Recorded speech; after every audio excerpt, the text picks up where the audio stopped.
She's daughter of Anupama Chopra and filmmaker Vidhu Vinod Chopra. When everyone knows who your parents are, what can you do to be bigger than your last name?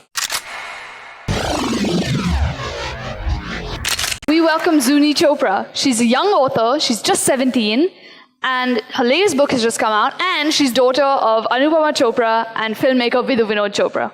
That's how they always start my interviews. It bothered me at 15. Why were they always mentioning who my parents were? Why were their names repeated more often than mine? I had just published my first novel at the Jaipur Literature Festival, and I was overcoming some major self-confidence issues. But I was beginning to see that it still wasn't enough to shake off what people saw.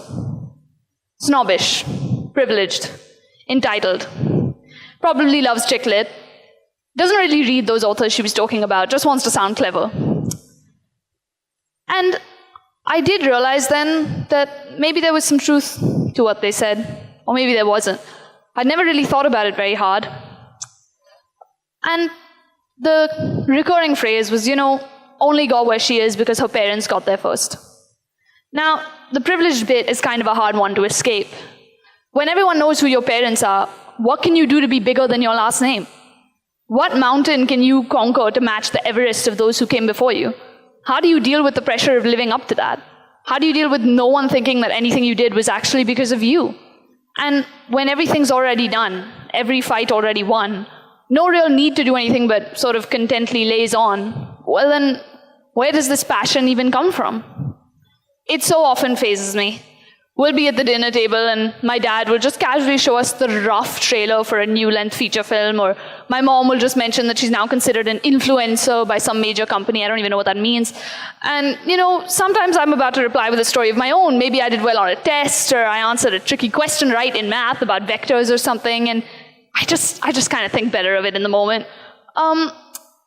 And, it is a little scary, I'm not going to lie. I published my first novel at 9, and then another at 11, and another at 11. And it was kind of, like I said, it was the story of it that kept me going. I think my parents definitely knew before I did. But they never filled my heads with praise, and they never boasted to other aunties at dinner parties about what a bright future I had ahead of me, until I actually started becoming a little bit worthy of their praise. And I found an art that I loved. I found something that I loved to do, and I fought to conquer my own mountains, not really for the view at the peak, but rather for the joy of the climb. And it was that determination and that hard work that really stayed with me. And, it's this that's kind of brought me this far. And I think I've been living this life, this crazy, unpredictable, spotlighted life, for 17 years now. And I think the most important thing that I've learned is this. You're you.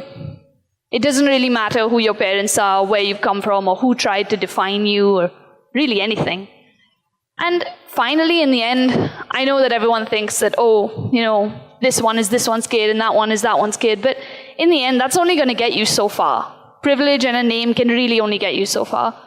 The other half of it, it's passion, and it's grit, and it's hard work, and it's waking up at 6 in the morning on a summer vacation, even though everyone else is out at the pool, and you really don't want to be here, but you really have to write because there's a novel you want to make, and there's something you want to do, and there's so many mountains that you have yet to climb.